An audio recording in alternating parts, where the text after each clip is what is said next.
Hi and welcome to The Real Women of Boxing, where women with working knowledge and experience of the fight game bring you the latest news and reviews. I'm your host, Jacqui-Lee Pryce, and joining me later is a double Olympian and professional fighter, Caroline Dubois. Here's a roundup of the latest fights from the weekend. Estelle Mosley took part in a history-making bout, the first female title fight ever in Dubai. The 2016 Olympic gold medalist defended her title against Yanina Lescano. She looked absolutely amazing when she walked into the ring. Like, she had this massive gown on, and she has set her sights on Katie Taylor as it's one apiece from the amateurs. Mosley putting the phases of attacks together, caught Lescano well on the counters, but for me in the later rounds was throwing her attacks from too far out, way too far out of range. Lescano seemed reluctant to let her hands go at the first round, but when she did, she landed some hard, solid shots, and the timing of her counters were better as the fight went on. The shots for me was Estelle's backhand, which found its target a lot. Lescano was too square on for my liking, and she needs to put a little bit of work in on her footwork and add some angles instead of just that forward and backward motion of when she's doing her attacks. Ramla Ali makes it 5-0. Ali has disappeared from the UK scene, and her last fights have been in America. She fought in LA against Shelley Barnett, and she seems to be finding her feet under a new trainer, Manny Robles. And Ali had Barnett down twice in the first round and won by KO in the second. Ali measured her distance well, good switches of attacks, and she's sitting down on the shots more. But did we learn much more about her? For me, no. Look, we will see what she's been working on against tougher opponents, but I respect her for making the changes she needs to become a well-rounded professional fighter. This fight is tucked away on Facebook for those who want to watch it. Johnny Edwards literally made it 18-0 after retaining his IBF World Flyweight title against Mohammed Wasim. You know, people say Sonny isn't a puncher. I don't care. I really don't care, because what Sonny does have is a superior ring craft and boxing brain. He literally put it on Wasim from the bell, then picked him off with gorgeous counters when Wasim tried to press him on the front foot. Wasim had some beautiful moments in the fight when he backed Sonny up against the ropes, and he kept switching the attack from head to body. Sonny's hand defence was impeccable. Highlights for me were Sonny's timing, his hand speed, and the sprinkling of showboating, which made for a delicious display of boxing. Early night for David Emanisi. He defended his EBU European welterweight title against Oskari Metz. He was coming forward, landing some chopping shots, and he dropped Metz in the first round. I think it was with a left-right combination, and after that, there was another onslaught, and the referee stopped the fight. Michael McKinson fought Alex Martin, a late replacement for Virgil Ortiz, in a welterweight contest. McKinson is an awkward and literally an unorthodox boxer at times. Martin tried to draw him on and counter, and he was catching him with some solid shots, but Martin produced the more, let's say, the cleaner work. Look, McKinson's work doesn't always look attractive, but what he does have is fast hands and heavy hands, handed shots that makes for a crowd-pleasing style, and eventually he won by unanimous points decision. Now, some of you guys may have seen there was some beef between Chantal Cameron and Sandy Ryan that played out over Twitter last week. Later, Caroline and I will discuss making fight weight and fat shaming. Coming up this week, Olympians Caroline Dubois and Sky Nicholson are out this Saturday, but not on the same card. And talking about Olympians, Lauren Price and Caris Arkansas announced they will be dropping, should I say, some news soon, and it's probably the worst kept secret in boxing, but you'll just have to wait and see. Today's guest is a double Olympian. She's currently at 1-0 in a professional career, Caroline Dubois. How are you? I'm good, thank you. So, and yourself? I can't complain. You are out on the 26th of March for your second professional fight. Let's first talk about your debut last month in Wales. You know, what were some of the best moments about that experience? I would say, the atmosphere was amazing. Where we fought was a great venue.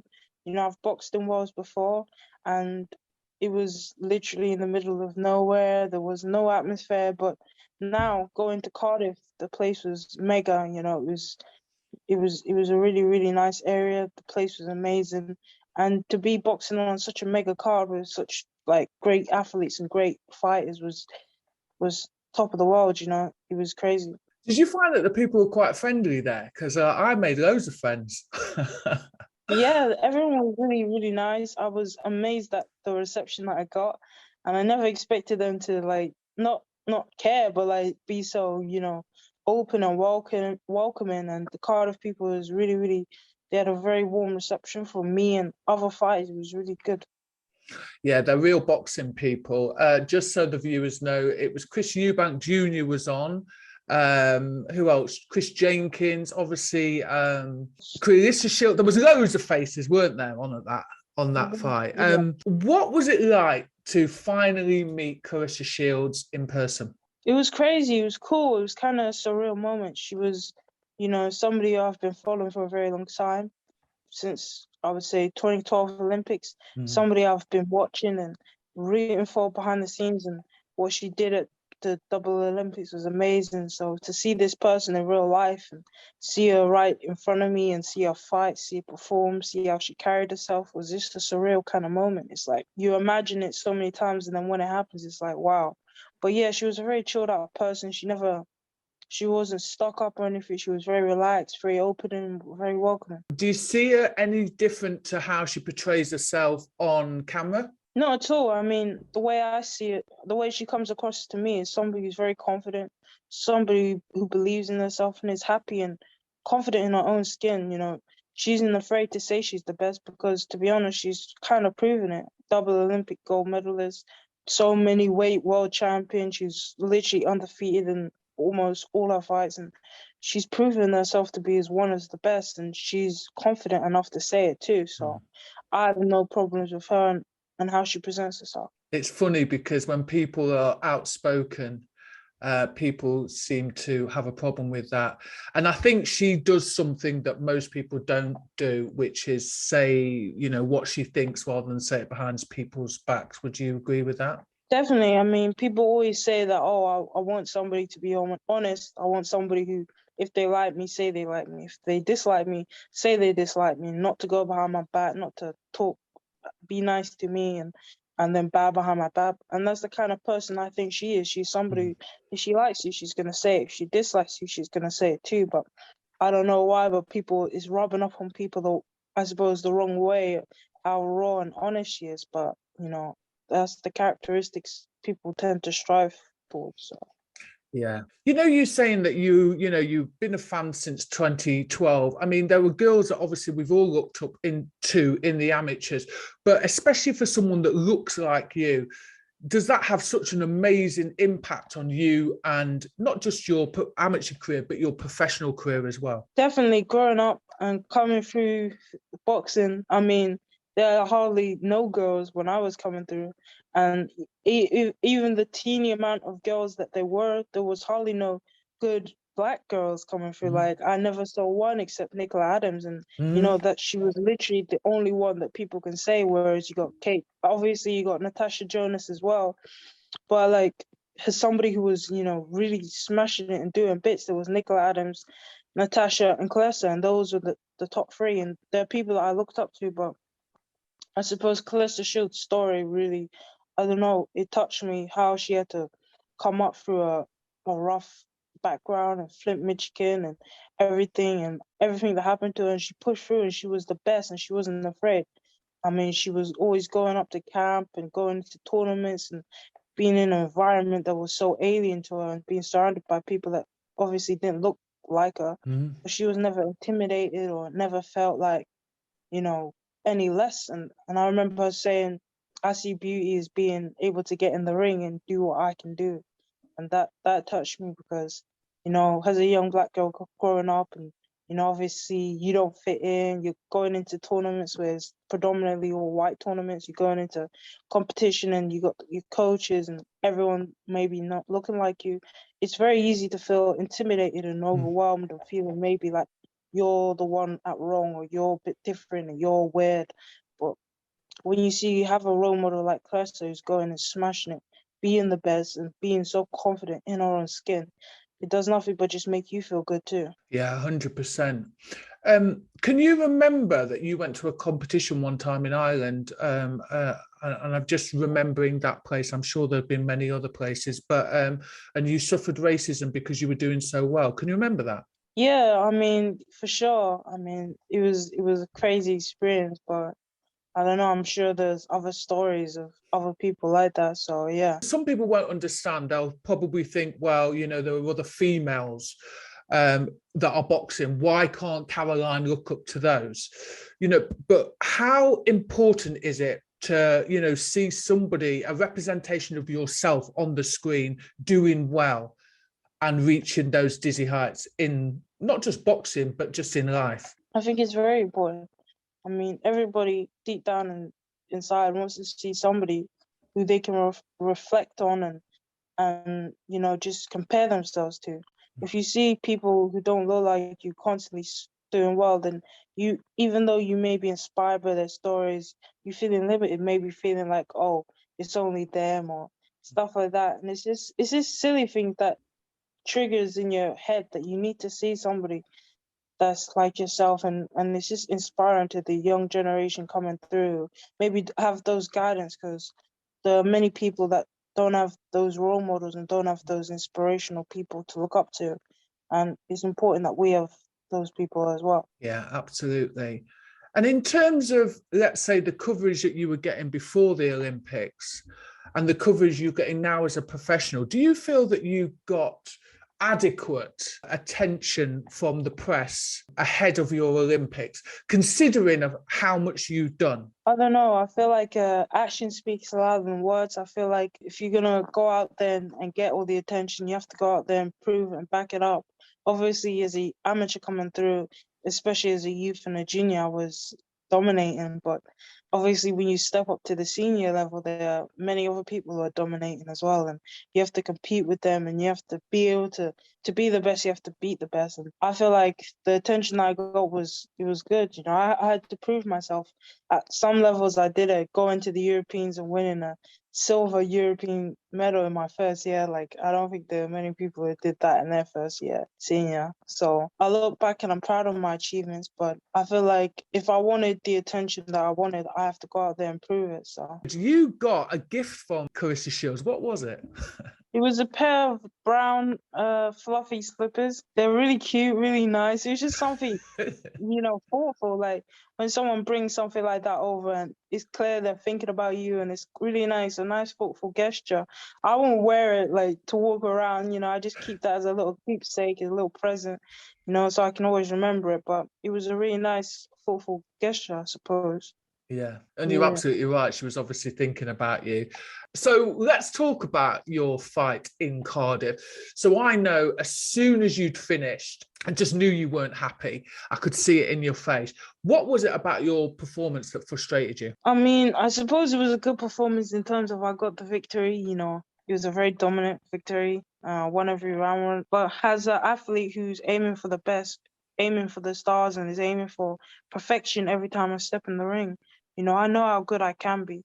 I sparred the likes of Olympic gold medalists. I've sparred people who have medaled. I've sparred top amateur boys, I sparred top amateur girls, I sparred Hannah Rankin, I sparred Natasha Jonas, I sparred so many people, and I know how good I can be, and I know when I'm at my best and when I'm not performing. So people looking in, it was a good idea to them to have a gesture of where I'm coming from and what level I'm at. But for myself, I know what level I'm at. I know how good I can be and how when I'm slacking or when I'm on it. If I was scoring it, I'll give that like a D or something. A D? Wow. Yeah. Like it was not the best. So I know how good I can be. That was not very good. I was rushing my work. I wasn't sitting down on my punches and thinking really. I wasn't thinking at all. I was just going crazy. Like a novice. Yeah, I wasn't even thinking that. I don't even know what I was panicking about. I was just throwing punches like crazy. But obviously, this is what boxing's about. It's about learning. Every time we step in the ring, we want to learn, we want to improve. And hopefully I'll do that next time. You seem to be struggling a little bit with distance. Why was that? Was it just like you just new environment, new ring, just knew everything? To give the girl credit, she was very tall. Very tall. She's got massive long arms. Like, if she was actually trying hard, she probably would have been like, if she had used her jab a lot more, she would be a lot more effective fighter. But she's a very tall, lanky girl. She's experienced. She knows she's gonna lose. She knows. So her aim is not to even engage at all. She's trying to run. Like, she's trying to just get through the rounds as quickly as possible. After I hit her with the first punches, I'm like, I could tell I was hurting her. She had this funny look on her face every time I hit her properly. And, you know, I dropped her and everything. So I knew I was hitting her hard and she knew that I was hurting her. So obviously she's an experienced person who's been in the ring. She's been stopped before. So she knows how to survive and get through these rounds and survive. And that's all she was trying to do. And because she was just moving around, not even trying to engage at all, it was, I suppose, because of my eagerness and eager to impress and eager to just fight, I was rushing my work and just falling in at stages and not really setting things up and triggering things up, setting traps or anything. I was just rushing. But listen, you know what? There is, everyone has to go through a transition period. And you've just admitted, there's a lot of eyes on you. You've got that out the way, you dust yourself down and you go again. And there is a lot, like you say, to learn. You've still got your feet in the amateur style. It will take a while, won't it? For sure, for sure. It took me, 11, 12 years to be an amateur that I was, world champion, youth Olympic champion, European champion.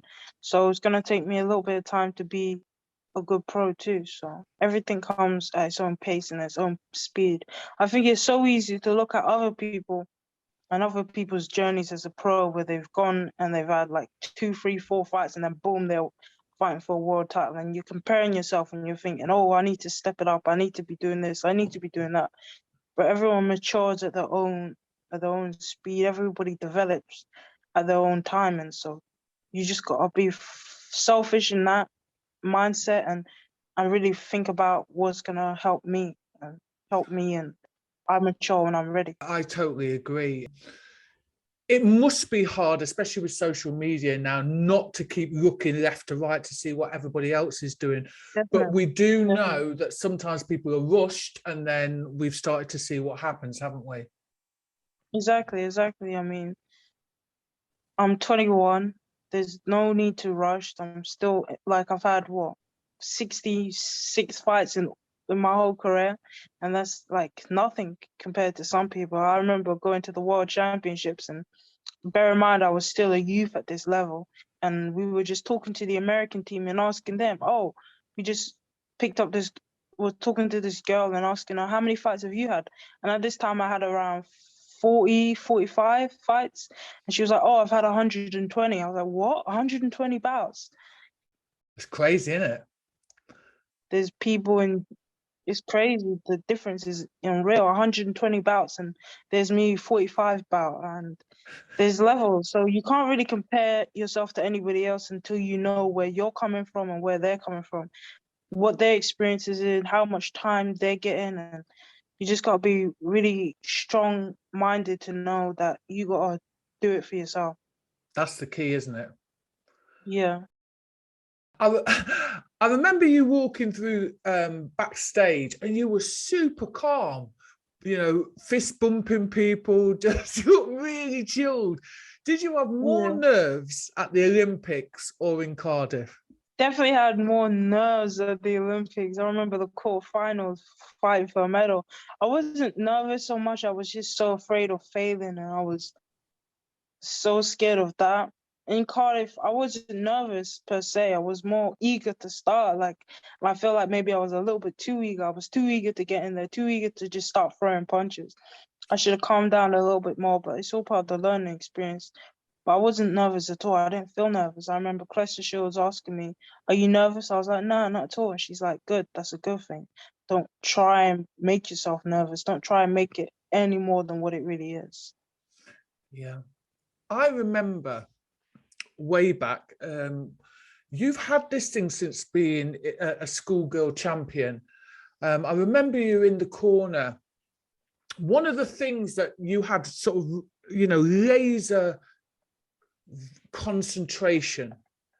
But one of the things that I remember was that you had this fear of failure and you were absolutely battering this kid. To be fair, I felt a little bit sorry for her. Where does that come from? I don't know. I suppose, I don't know. I'm always afraid to fail. I feel like I put a lot on myself. I've got a family that I want to support. I've got brothers and sisters who I know are looking up to me, and brothers and sisters who I want them to be proud of me. I want them to think, wow, that's my sister, and she's this and she's that. She's going out. I see my brothers and sisters as people that I've got to help, and I've got to support them, and I've got to, my sisters who don't box and stuff like that. I want to help help them have a great life too. And so I'm not just fighting for myself, I'm fighting for them. And every time I get in the ring, every time I fight, I'm trying to fight for them. So when I lose and when I'm failing, I feel like I'm not just letting myself down, I'm letting everybody down. It would have been amazing to bring back a medal, and it was the most devastating feeling ever. Like, it was crazy.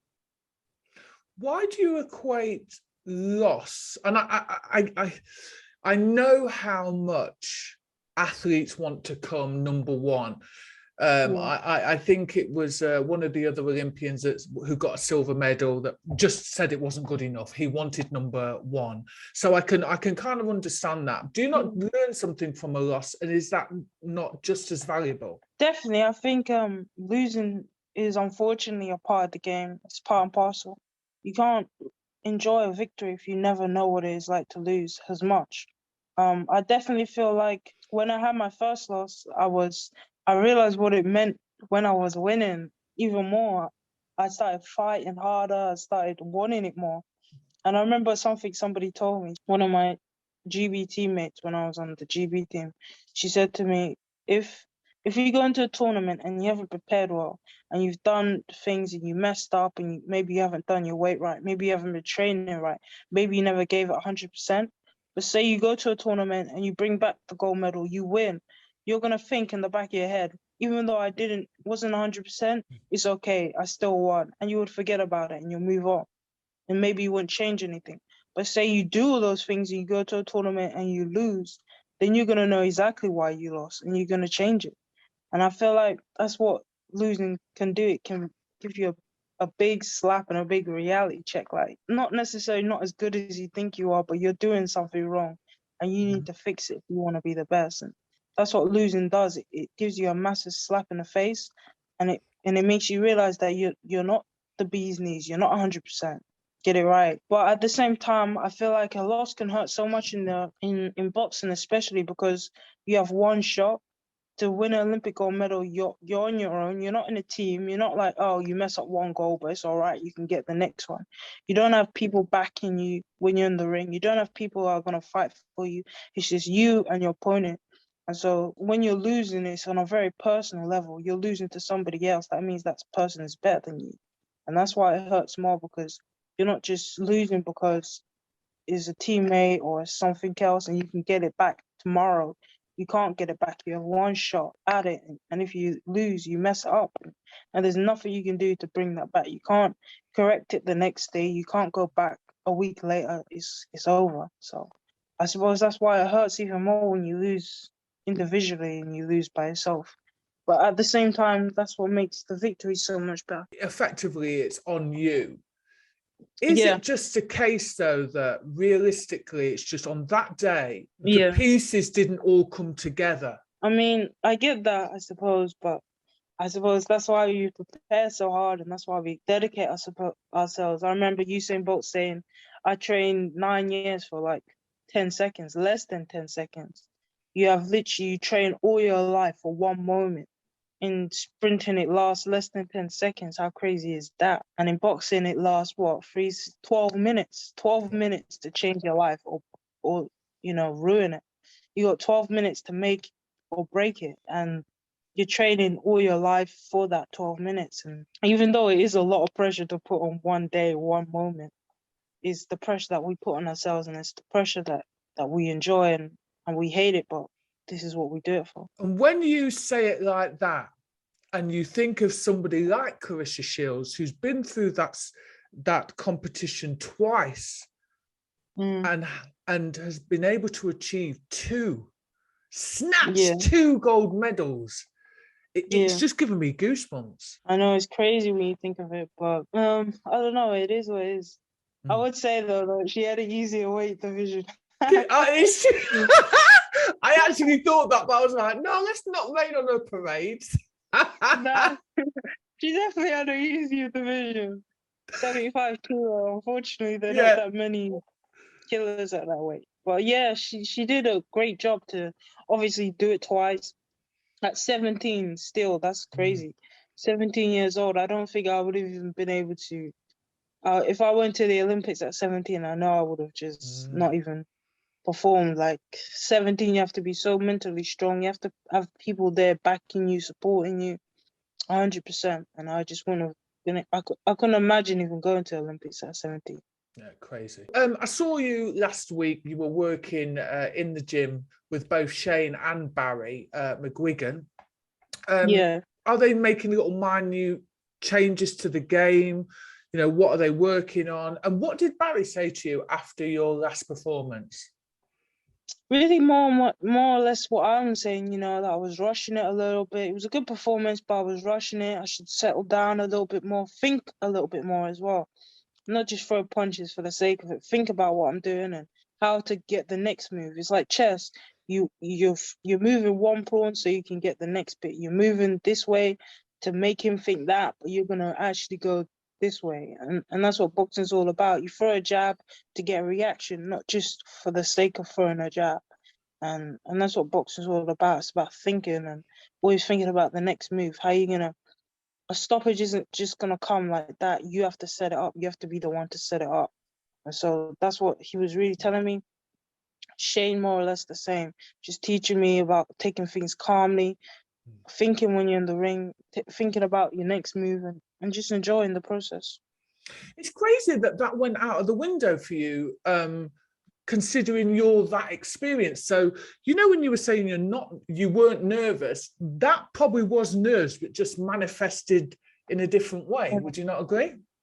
Yeah, for sure. I mean, definitely, I suppose everybody reacts differently and stuff. And it was just a learning experience. And I know next time to just calm down a little bit more and do things to just calm down a little bit. Switching gear a little bit, this week there was a little bit of Twitter beef between Chantal Cameron and Sandy Ryan. And I don't really want to get into massively who said what, but the wider story behind the Twitter beef was about weight and making weight.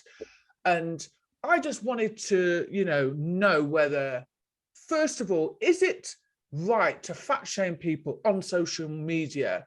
According to the Eating Disorders Statistics and Disorders, in female weight categorized and aesthetic sports, disordered eating occurs in estimates of up to 62% for females, and for men it's 33%. Boxers making weight, it's not always easy. Is it right to fat shame another athlete about, not being at fight weight all year round?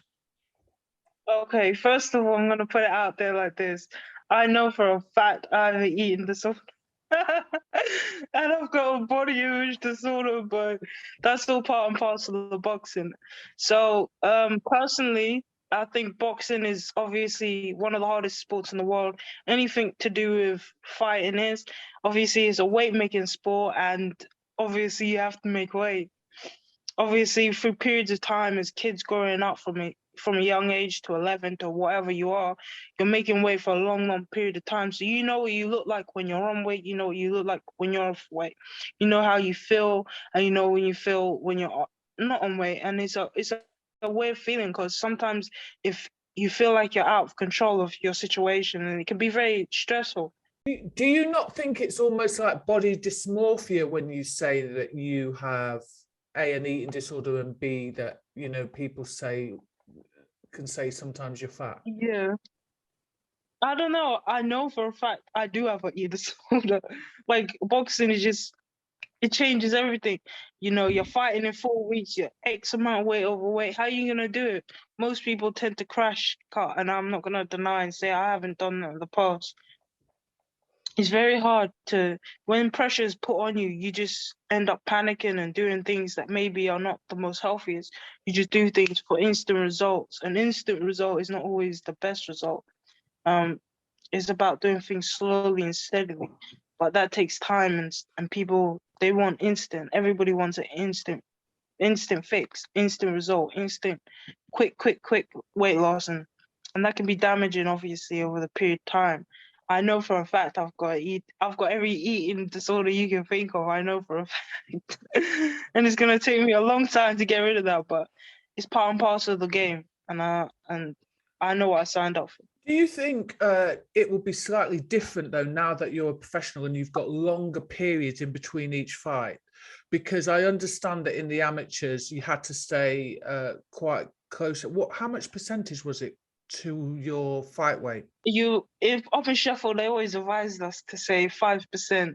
But like I say, they advised us. I'm not going to say anything more. I hear you. But yeah, answering my question, do you think it'll be easier, though, now that you're professional and you've got longer periods in between? It's definitely easier. It's healthier. You have the day before weigh-in. You have longer periods, as you just said. You have time to rehydrate. You have time to put everything back that you lost. It's definitely an easier, more healthier, better process, but it's still making weight. It's still cutting. For that situation, I'm sure Sandy Ryan and them girls, they got beef, obviously, and I see that as just smack talk. They all just trying to talk smack talk. It doesn't mean anything. I'm sure Chantel Cameron's a thick-skinned girl, and I don't think she'll let a silly thing like that bother her. Obviously, this is boxing, and I don't know. Weight making is. I remember going to Sheffield and the coaches saying that's the hardest part of boxing. The training, the fighting, the sparring, yeah, it's hard, but it's something we accept. But the weight making, that's a killer, and it's something that is very, very hard to do, and you have to be very mentally strong to do it. I know Sandy Ryan is a very professional athlete, and so is Chantal. She's made weight every single time. I don't think I've ever seen her fail making weight. So whatever her situation is, whether she walks around out camp, I don't know, 20 kilos overweight, that's her business. She'll sort that out. She has the people around her. She has the nutritionists around her who would help her get on weight. I'm not saying it's easy, but she gets it done every single time. So it's her being overweight or anything, she's a professional, and that's part and parcel of boxing. She's 100% a professional athlete, and I'm sure she's thick-skinned, and she won't let anything like that bother her. I suppose the problem is more so people looking in, like the young girls watching boxing, maybe they're gonna feel some kind of way, but yeah. That's kind of my point. That it became, I'm going to be honest, I missed it, and then I saw it in someone's story, and it became this massive thing where loads of different people were getting involved. And I think what's entertainment for some people is something really serious, because like you said, if you've been making weight since such a young age, surely for some people that has a massive effect on their body and how quickly it can recover having made weight. And as they get older, it gets harder, doesn't it? For sure. You know, as you get older, your metabolism slows down, things slow down, and the way you made it when you're 21 ain't going to be the way you can make it when you're 29 or 30. Chantal Cameron, she's an athlete, a professional. So is Sandy Ryan. She's been making weight for a very long time. She knows what it is to suffer and kill yourself to make weight. I remember something Oscar De La Hoya said. He said, to be a champion, you have to be a champion sufferer. And that's how I see boxing. You have to know how to suffer and you have to know how to go through it. So to any fighter who, whether it's a journey woman, journey man, a world champion, a contender, a prospect, I have so much respect to them because I know how hard it is to get in the ring. I know how hard it is just to get on them scales. So I know if people want to talk smack and say, oh, you're fat or whatever, it's nothing. I know how hard I train. I know how hard people train to make weight. So I got nothing but respect to any fighter who says they want to fight. I know how hard it is, and it's just smack talk. I see it. There's instances where women get involved in Twitter beef. It happens quite often. So I'm not just necessarily talking about the Sandy and Chantel situation. I've seen quite a few coaches get involved. Do you think it's a case of like, just let the girls get on with it and mind your business? I mean, I feel like coaches who definitely get too involved in the beef between fighters, at the end of the day, it's two people getting in the ring. The coach can help you, the nutritionist can help you, the S&C coach can help you, but it's two people fighting. And at the end of the day, they have to be the ones to settle whatever in the ring. Coaches getting involved and people outsiders getting involved, it just adds to the spectacle. It makes it more exciting. Who's gonna, all that stuff is just fickle stuff. It doesn't mean anything. If a coach wants to say anything, it's got nothing to do with him at the end of the day. So it is what it is. Yeah. You have a few more days left before fight night. I see you've got the fresh hair. Is that your way of chilling out before a fight? Yes, part of the tradition now. You get your hair done a week before, or day before you get your hair done. And you're in your fight zone now, so can't wait to fight, can't wait to perform, can't wait to go out there and show everybody what I've been working on. It's going to be a good one. I'm looking forward to seeing you back in the ring on the 26th of March. Really great to speak to you as always. Thanks very much for your time. Thank you. I appreciate it too.